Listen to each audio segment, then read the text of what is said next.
기준금리부터 대출 규제, 정치 리스크까지 새해가 밝았지만 부동산 시장은 여전히 안개 속에 빠져 있습니다. 이 실수요자는 물론 투자자 여러분들도 고민이 많으실 겁니다. 한국경제TV의 대표 부동산 브랜드 우리 동네 집값 우동집이 설 연휴를 맞아서 혼돈에 빠진 부동산 시장을 긴급 진단해 보겠습니다. 자, 요새 가장 핫한 부동산 전문가 두 분 어렵게 모셨습니다. 자, 월천 재테크 이주연 대표님, 투미 부동산 컨설팅 김재경 소장님 나오셨습니다. 안녕하십니까? 안녕하세요. 안녕하세요. 네, 이제 바로 좀 본론으로 들어가 보겠습니다. 이 전국 집값이 사실 2달 넘게 하락세고 난공불락 같았던 이제 서울 집값도 이제 뭐 관망세가 짙어지고 있는데 지금 대한민국 부동산 시장을 좀 어떻게 진단해야 하는지 지금 현재 상황을 어떻게 보고 계시는지부터 여쭤보겠습니다. 먼저 김 소장님 의견 여쭙겠습니다. 사실 2025년도 부동산 시장은 정말 좀 안개 속이라는 표현을 해주셨던 게 정확하다라고 할 수 있거든요. 네. 왜냐하면 지금 현재 시점에서 부동산 시장을 예측한다는 것 자체가 좀 어느 정도는 어불성설인 것 중 하나가 당장 대선부터가 어떻게 될지 기본적으로 사실 탄핵 국면부터 시작해가지고 다음 정권이 어떻게 되는지를 예측을 할 수가 없다 보니까 정책이랑도 이게 연결이 되거든요. 아무래도 부동산 관련해서는 이제 정책과 아주 밀접하다 보니까 부동산 정책을 예측하는 거는 사실상 다음 정권을 예측하는 것과도 같다 보니까 네. 현 시점에서 특히 상반기에선 무언가 우리가 선택을 하기가 좀 어려운 것은 사실입니다.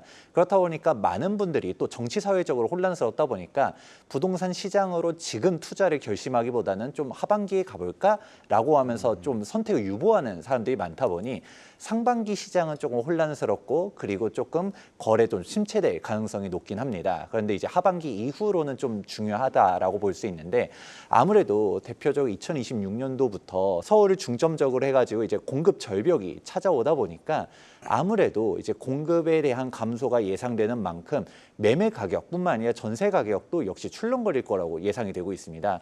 그러니까 2025년도 상반기는 좀 어렵다 하더라도 하반기부터 본격적인 거래가 되지 않을까 이렇게 예상해 보고 있습니다.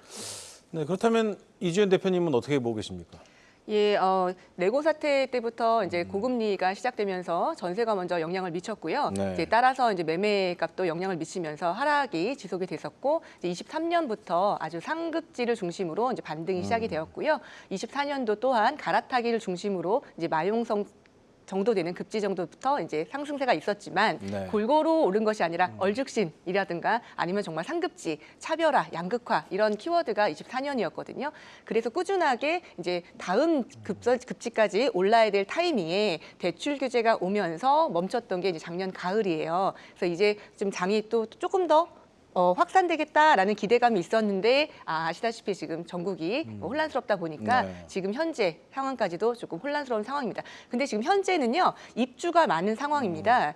강동구부터 시작해서 이제 광진구, 그다음에 이문, 휘경, 그다음에 안양권, 광명 이렇게 두루두루 서울, 경기 지역에 국지적으로 입주가 몰려 있는 시기이기 때문에 네. 또한 또 전세라든가 이런 시장들이 좀 안정되어 있는 상황이거든요. 그래서 2분기에 이 물량들이 다 안정화가 되고 입주가 끝나게 되면 이제 다시 또 움직임이 시작될 것이다라고 예측을 하고 있습니다. 앞서 뭐 언급하셨지만 이 윤석열 정부가 추진했던 규제 완화들이 사실상 무산될 수 있는 분위기입니다. 이 대선이라는 불확실성이 시장에 상당히 영향을 줄 것으로 보이는데 먼저 이 대표님 이거 어떻게 뭐 사실 이제 지금 전망을 하긴 어렵지만 뭐 사실 두 가지 갈래로 해석을 좀 해볼 수 있을 텐데 어떻게 보고 계십니까? 예, 저희는 부동산 정책이요. 굉장히 어느 당이 집권을 하느냐에 따라서 무섭게 올라갔다 내려갔다 이제 정책들이 바뀌고 있는데요. 네. 얼마 전에 되게 재밌는 짤들 올라온 거 혹시 인터넷에 보셨나요? 역대 정부별, 대통령별 그 집값 상승 순위를 이렇게 네. 매겨놓은 것들이 이제 돌았는데요. 놀랍게도 진보 정부가 이제 집권을 하게 되면 집값이 상승하는 이런 모습을 보였고 보수 정부가 집권을 하면 좀 집값이 안정되는 이런 양상을 보여줬어요. 수치로만 보면 그런데요. 그러니까 사람들이 학습 효과. 야, 이런데도 불구하고 집을 안 사면 바보 아니냐라는 이런 이제 짤들이 돌았는데요. 이제 짤은 재미로만 보시는 거고요.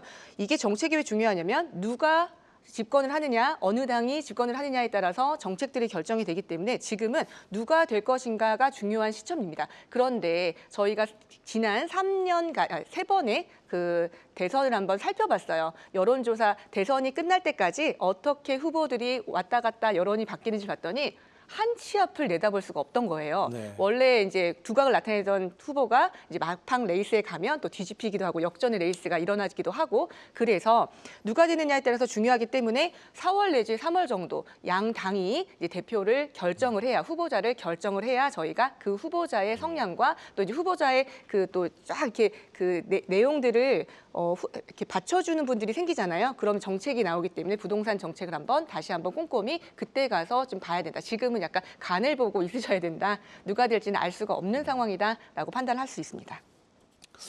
네, 앞서 뭐 전세 시장 얘기도 잠깐 나왔었는데 뭐 상승세를 이어가던 전세값도 주춤을 하고 있습니다. 근데 뭐 집을 사지 않고 다시 한번 전세 살겠다 이런 사람들이 사실 서울에서는 많이 늘고 있는데 이 때문에 뭐 어쩔 수 없이 전세값 다시 오를 수밖에 없다 이렇게 보시는 분들이 많은데 자, 이 서울 수도권 지역 전세값 김재경 소장님은 어떻게 보고 계십니까? 사실 조금 안타까운 얘기라고 할 수 있을 것 같아요. 왜냐하면 부동산 매매 시장 관련해서는 그냥 가격이 올라가고 떨어지고는 이제 투자자 혹은 소유자들 입장에서는 정말 중요하지만 무주택자 입장에서는 뭐 내가 집을 매수하려고 하면 물론 관심 있게 보겠지만 나는 부동산 매수 안 할 거야 라고 했었을 때는 일단은 전월세 금액이 안정되는 게 제일 중요합니다. 네. 근데 문제는 전월세 금액이 안정되지 않고 계속 올라가고 있다는 것에 있는데요. 일단은 당장 원래 이제 60몇 주 연속으로 갔다가 전월세 가격이 상승하다가 최근에 좀 주춤하긴 했습니다. 그게 이제 둔촌주공 입주장이 열리면서 그렇게 된 건데 근데 막상 올림픽파크 포레온의 전월세 가격을 보게 되면 결코 저렴하지 않습니다. 원래 보통 입주장이 열리게 되면 당장 가락시형 재건축 송파 헬리오시티 때는 전월세 금액이 헬리오시티뿐만 아니라 그 일대를 다 무너뜨렸었는데 지금은 전세 금액이 대단히 높습니다. 그 이유가 앵커님께서 말씀해 주셨던 것처럼 지금은 주택을 매수하기보다는 조금 기다려볼까라고 하는 대기 수요들이 발생을 하게 되는데 근데 우리가 부동산 같은 경우는 여기서도 주택 같은 경우는 위식주 중 하나다 보니까 결국 거주할 주택은 필요할 수밖에 없거든요. 네. 그렇다 보니까 전월세가 강제가 되는 만큼 아무래도 전월세 시장 쪽으로 보다 몰려갈 수 없게 되는 것이고 그 결과 지금 전월세 가격대들이 계속적으로 올라가고 있다더라. 근데 문제는 2025년도 이후가 더 문제라고 보고 있습니다. 적어도 2024년도랑 2025년도까지는 어느 정도 서울의 공급 물량이 좀 충분한데 근데 2026년도 이후가 되게 되면 사실 입주량이 3분의 1 토막으로 갔다가 이제 다 줄어들게 되거든요. 그렇게 되면 그때 가서는 전월세 금액 상승이 더 커질 것 같다. 사실 지금 이제 임대차를 갖다 구하는 것보다도 사실 지금 전월세보다는 매수 쪽을 판단하는 게 좀 더 중요하지 않을까라고도 생각합니다. 그렇다면 이 대표님은 어떻게 보세요? 김 소장님은 이제 차라리 지금 집을 사는 게 낫다라고 말씀을 해주셨는데 이 대표님도 어쨌든 앞으로 전세값, 매매가가 상승할 것이라는 부분에는 동의하시는 건가요? 예, 이제 저희가 레고 사태 이야기 앞서서 좀 언급해 드렸는데요. 지금 레고 사태 이후로 PF 착공 정말 어려웠지 않습니까? 네. 그래서 이제 작은 주택이 서민들의 주거 상품이 이런 빌라, 도시형 생활주택, 오피스텔 이런 상품들이 전혀 지어지지 못했어요. 인허가 착공이라고 하는데요. 착공 실정도 정말 바닥이었었거든요. 거기다가 아울러서 공사비 상승이라든가 이제 인건비 문제라든가 코로나 이후로 이런 문제들이 있었기 때문에 아파트마저도 이제 공급에 좀 차질을 빚으면서 사실은 이제 공급 문제가 굉장히 대두가 되고 있습니다. 일단 공급이 부족하기 때문에 전세값이 오른다라는 거에 대해서 대부분 전문가 설문도 올 초에 한 내용들을 보면 다 상승으로 전망을 하고 있는데요. 네. 특히나 이제 이렇게 아주 서민 주거의 상품 전세부터 부족함이 시작하게 되면 이게 또 다 여파를 미쳐서 밀려 오거든요. 매매는요. 선택의 여지가 있어요. 사도 그만이고 안 사도 그만이에요. 전세와 월세란 대안이 있으니까요. 그런데 전월세는요. 의젓뺏기랑 똑같아요. 물량이 정해져 있는데요. 누군가가 그 물량을 대신 주지 않는다면 내가 앉을 의자가 없는 거예요. 그래서 물량이 부족하게 되면 당연히 집값이 오르게 되고 이제 전세값도 올라가게 되는 거죠. 자, 이런 것 때문에 지금 현재 전세 공급이 부족하다라는 것들이 문제가 있는데요. 여기에 또 원인들이 있습니다. 인허가 착공으로 짓지 않는데도 문제가 있는데요. 두 번째는 대부분 전월세를 누가 공급하는지 아세요, 앵커님? 임대사업자들이 공급합니다. 맞습니다. 예. 이제 다주택이라고 하시는 잉여주택으로 약간 이제 월세를 생활비로 쓰시거나 투자의 목적으로 하시는 분들이 임대차를 공급을 하고 있는데요. 아직까지는 좀 안타까운 이야기지만 공공으로 제공할 수 있는 임대주택의 양이 그렇게 충분하지 않고요. 조건도 매우 까다롭습니다. 네. 그래서 다주택자를 계속 몇 년 동안 놀러 왔었잖아요. 특히나 취등록세, 중과가 굉장히 발목을 잡고 있고 보유세 문제도 있고요. 그래서 시장에는 다주택자가 공급하고 있었던 전세의 물량이 점점 줄고 있어요. 이분들은 주택을 줄이셔야 되거든요. 이것 또한 지금 매물에 영향을 미치고 있고요. 또 한 가지 갱신권 소멸. 작년에 뉴스에서 무한 갱신권 얘기 들어보셨죠? 네. 예, 정치권에서는 민심을 달래기 위해서 이제 이런 용어들도 나오고 있는데요. 갱신권이 이제 2+2를 다 쓰신 분들이 거의 많습니다. 그럼 이제 다음에는 시세에 맞게 이제 갱신이 될 건데요. 작년까지는 전세가 역전세가 났었잖아요. 네. 그러니까 전세금이 낮기 때문에 문제가 안 됐었지만 앞으로 이제 전세가 오르게 된다면 이제 갱신권도 소멸이 되었고 이제 그런 분들 여러 가지 문제 때문에 전월세 시장은 좀 힘들 것 같다라고 예측이 됩니다. 예. 네, 이런 상황에서 사실 이제 좋은 지역의 주택들이 공급이 되려면은 이 재건축 재개발 정비 사업이 잘 돼야 하는데 김 소장님, 최근 이 서울 수도권 정비 사업 분위기 좋지 않죠? 좋지 않다라고 말하면 진짜 그나마 좀 좋은 것들도 있으니까 긍정적으로 말한 거라고 말할 정도로 진짜 처참합니다. 지금 정비사업조합 관계자분들이랑 얘기를 하게 되면 사실 앞서서도 이제 월천 대사님께서 말씀해 주셨던 것처럼 우리 부동산 시장이라는 게 이제 정책적인 영향을 많이 받고 있고 하지만 이게 정책이 어떻게 될 건지 정권이 당장 어떻게 될 건지를 우리가 예상할 수는 없지만 현재 분위기 선으로 움직이게 됐었을 때는 적어도 현 정권보다 더 좋아지냐 나빠지냐 결국 양자택일이거든요. 네. 그래도 현 정권에서는 아무래도 재개발 재건축에 대한 규제들이 계속적으로 완화해주는 스탠스였는데 그러면 다음 이제 정권이 어떻게 되냐에 따라서 이 기조가 유지가 되느냐 혹은 아니면 반대로 재개발 재건축을 억제하느냐 이 둘 중 하나로 갈 수밖에 없습니다. 그렇다 보니까 아무래도 정비 사업에 대한 규제를 더 강화하지 않을까 그런 좀 빠르게 사업을 진행해야 되지 않을까라는 이제 우려들을 하고 있고요. 근데 여기에서도 조금 더 이제 이게 방송에 나가도 되는지는 잘 모르겠지만 지금 많은 사람들은 인지하고 계실 겁니다. 바로 이제 오세훈 서울시장 리스크를 얘기하시는 분들이 현업에서는 정말 많습니다. 이게 무슨 의미냐면 아무래도 이제 물론 정부의 대책이라는 것도 정말 중요하지만 재개발 재건축은 결국 인허가권자가 제일 중요하거든요.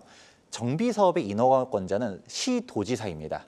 그러니까 즉 서울시장이 계속적으로 있다라고 하면 아무래도 정비 사업에 대한 인허가들을 받기가 좀 더 수월할 수가 있을 텐데 근데 예를 들어 시장이 바뀐다. 근데 여기에서도 이 이전 서울시장과 같이 재개발 재건축을 좀 규제하는 쪽에 이제 서울시장이 된다라고 하면 사실상 기억하시겠지만 정비 사업들 많이 해제가 됐었고요. 많이들 지연되면서 올스톱이 됐었는데 그런 것들을 좀 우려하고 있다. 그렇다 보니까 현재 많은 조합에서는 지금 빠르게 시장이 바뀌기 전에 인허가를 받아야 된다.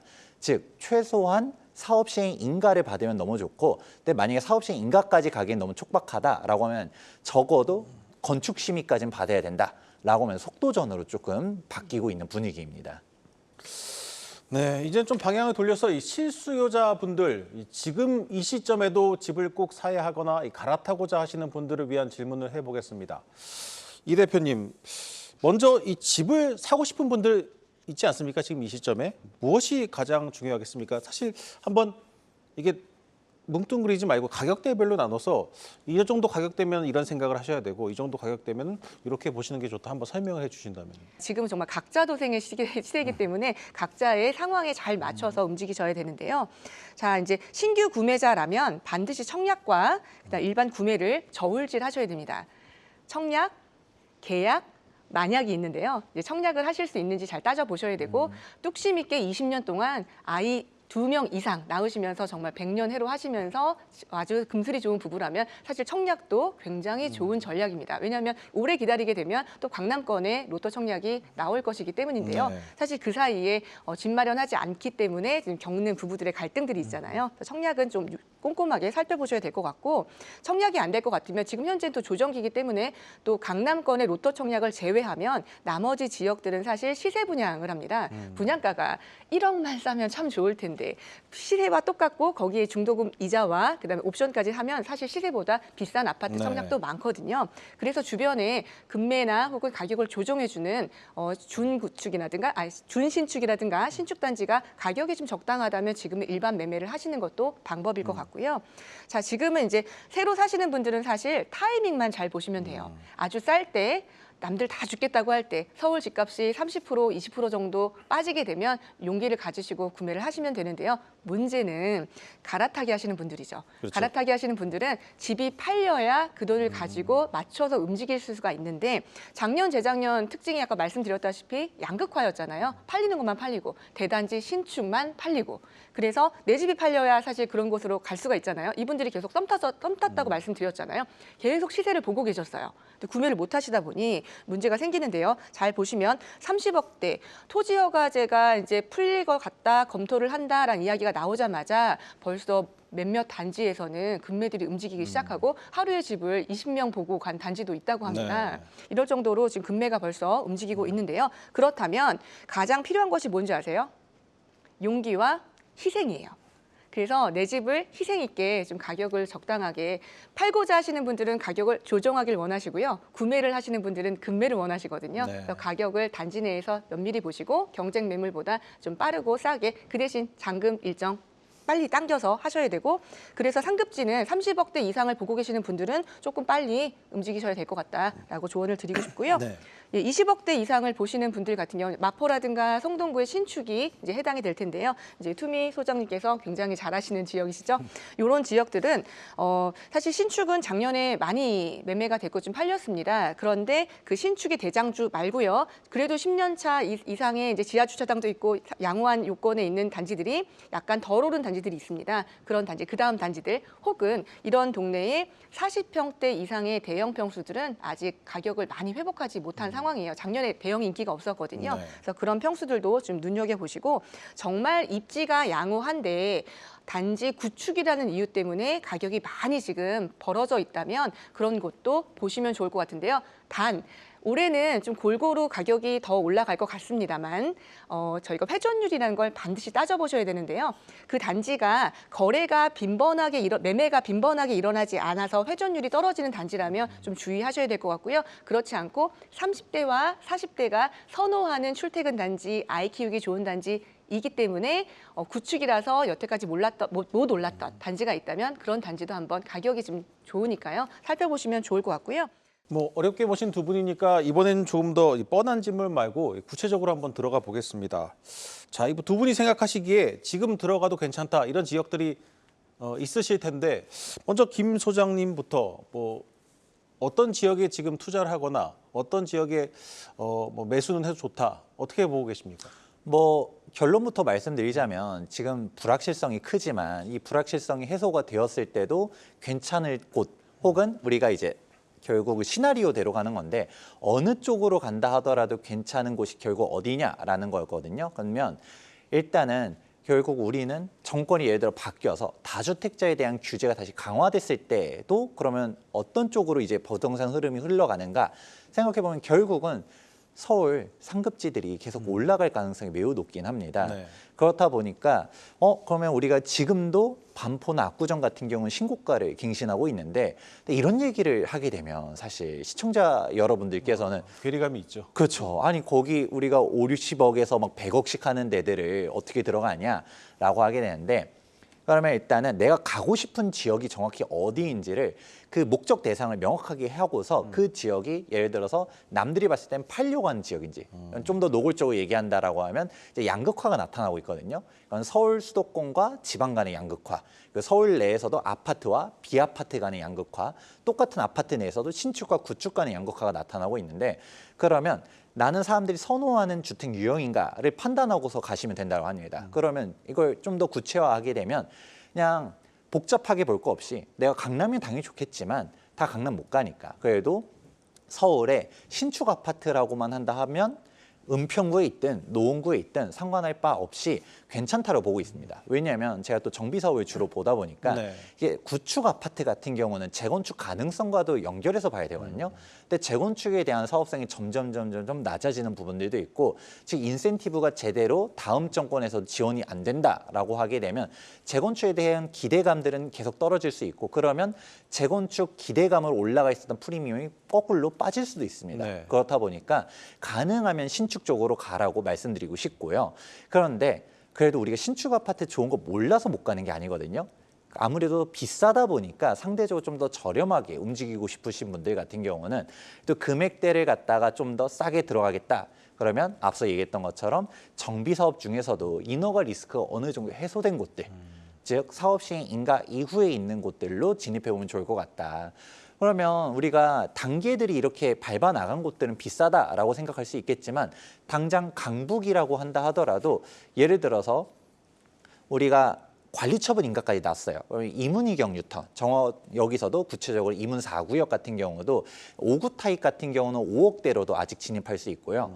저쪽에 은평구에서도 불광 5구역도 2024년도 11월 달에 관리처분 인가를 득하였는데, 여기도 5구 타입 때는 5억대로도 아직 투자할 수 있습니다. 그러고 이런 식으로 갔다가 관리처분 인가 났는데도 갈 수 있는 곳들, 혹은 2025년도에 사업시행 인가를 받거나 아니면 받을 것으로 예상되는 곳들 중에서도 아직 2억에서 3억대로 투자할 수 있는 곳들도 분명 존재합니다. 네. 예를 들어서 이제 성북구로 한번 눈여겨본다 했었을 때 장위 뉴타운에서 14구역 같은 경우는 여전히 2억 중반으로도 투자할 수 있거든요.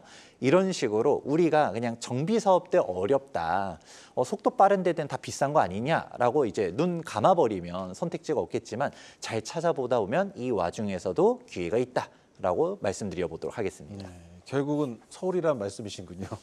자, 이 대표님께도 한번 여쭤보겠습니다. 사실 지금 많은 분들이 이게 부동산에 관심은 많으신데, 이게 정보라는 게 사실 제한적이고 뭐 전문적이지 않다 보니까 사실 지금 찾아 들어가기가 사실 쉽지 않거든요. 이 대표님은 어떤 힌트를 좀 주시겠습니까? 다시 한번 강조하지만 입주장이 마무리되고 있는 곳들 계속 좀 한번 살펴보셔야 됩니다. 마지막 입주장일 수 있고요. 자, 이제 방배 같은 지역, 뭐 서초, 강남, 송파 너무 좋은 거 다 아시기 때문에 네. 이제 앞으로 조금 좋아질 수 있는 신축이 좀 쏠릴 수 있는 부분들은 방배 구역을 좀 눈여겨 보시면 좋을 것 같고, 송파에서도 잠실뿐만 아니라 이제 조금 내려오시면 가락동, 우금동, 방이동 이 일대에도 재건축들이 지금 진행 속도가 좀 난 것들이 있습니다. 네. 이것들도 가격이 좀 맞으신다면 보시면 좋을 것 같고, 그다음에 이제 고덕동의 9호선이 이제 연장이 되게 되면 이제 강남까지 금방 올 수 있거든요. 거기도 그 상업지구에도 재건축이 있어요. 상업지구에 재건축 지으면 용적률 정말 좋게 나오지 네. 않습니까? 이런 부분들도 좀 눈여겨 보시면 좋을 것 같고요.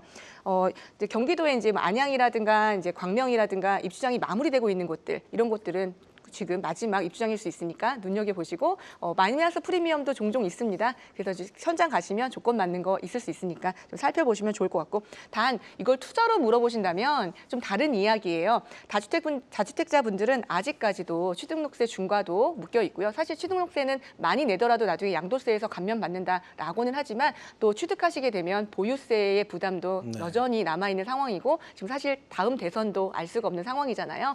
그래서 다주택자분들은 투자로 보시기보다는 지금 갖고 계신 물건을, 포트폴리오를 계속 조정해가는 그런 방법이 필요하실 것 같고요. 그래서 사실 어느 주택을 몇 개 보유하고 계시는지에 따라서 포지션이 다르실 것 같은데, 특히 갈아타시는 분들 중에서 재정비를 끼고 사시는 분들은 한시적 1가구 2주택 요건을 너무너무 잘 살펴보셔야 한다. 네, 마지막으로 이 부동산의 진심인 시청자 여러분께 하고 싶은 말씀 있으시면은 한마디씩 해주시면 좋을 것 같습니다. 먼저 김 소장님 한 말씀 부탁드립니다. 네, 저는 아무래도 이제 시청자분들께 꼭 하고 싶은 이야기 중 하나가, 결국은 이제 부동산은 우리가 위식주 중 하나라는 말씀을 꼭 전달해드리고 싶습니다. 당연한 얘기긴 하지만 우리가 이제 위식주 중 하나다. 결국 우리가 주택이라는 거는 살아 생전에 꼭 필요한 사항이긴 하거든요. 그러니까 우리가 꼭 매수를 안 한다 하더라도 전월세가 강제되는 상품입니다. 그렇다 보니 우리가 지금 부동산 시장이 어렵대라고 하게 되면 지금은 타이밍이 아닌가 보다 하면서 좀 기다리자라고 하기보다도 오히려 이럴 때야말로 조금 차분하게 공부를 하셔야 될 때다라고 강조드리고 싶어요. 왜냐하면 이렇게 사람들이 잘 턴스택을 안 하려고 해서, 이렇게 사람들이 잘 선택을 안 하려고 했었을 때 공부를 해놔야지 나중에 기회가 왔을 때 잡을 수도 있는데 지금 미리 공부를 안 해놓는다라고 하면 막상 기회가 왔을 때 또 놓칠 수가 있다. 그러니까 이럴 때야말로 차분히 공부할 수 있는 기회니까 여러분들이 이 영상 끝까지 보셨다라는 거에서도 희망이 있다라는 말씀 전달드리고 싶습니다. 네, 이 대표님도 한 말씀 부탁드립니다. 예, 저는 올해가 이제 쌍금의 시대라고 말씀드렸는데요. 금리와 금융, 이제 저희가 대출 때문에 공급과 상관없이 집값이 지금 조정이 되는 그런 시기를 보내왔는데요. 공급 이야기 수도 없이 지금 듣고 계시지 않습니까? 자, 꾸준히 보아야 하락과 조정기에 기회를 잡으실 수 있습니다. 그래서 오늘 이 방송을 보시는 이제 시청자분들에게 꼭 약속드리고 싶은 게 있어요. 여러분들이 보시는 유튜브 알고리즘 바꾸셔야 됩니다. 네. 그 알고리즘만 계속 보시게 되면은 그 영상만 유튜브가 기가 막히게 추천을 해주거든요. 그러면 정말 기회가 왔을 때 기회를 잡으실 수가 없어요. 기회를 좀 놓치시는 경우가 많아서 알고리즘 한번 좀 바꿔보시고 꾸준히 이제 관심을 가지시면 조정되고 하락이 됐을 때 좀 기회를 잡으실 수 있는 그런 용기도 필요하니까요. 주택 구매는 용기가 필요하고요. 갈아타기에는 희생이 필요합니다. 다시 한번 말씀드리겠습니다. 네. 네, 설 특집 우리 동네 집값 우동집 대정망 준비한 순서는 여기까지입니다. 함께해 주신 이주연 월천재테크 대표님, 김재경 투미 부동산 컨설팅 소장님 고맙습니다. 자, 시청해 주신 여러분 고맙습니다. 행복한 설 연휴 보내시기 바랍니다.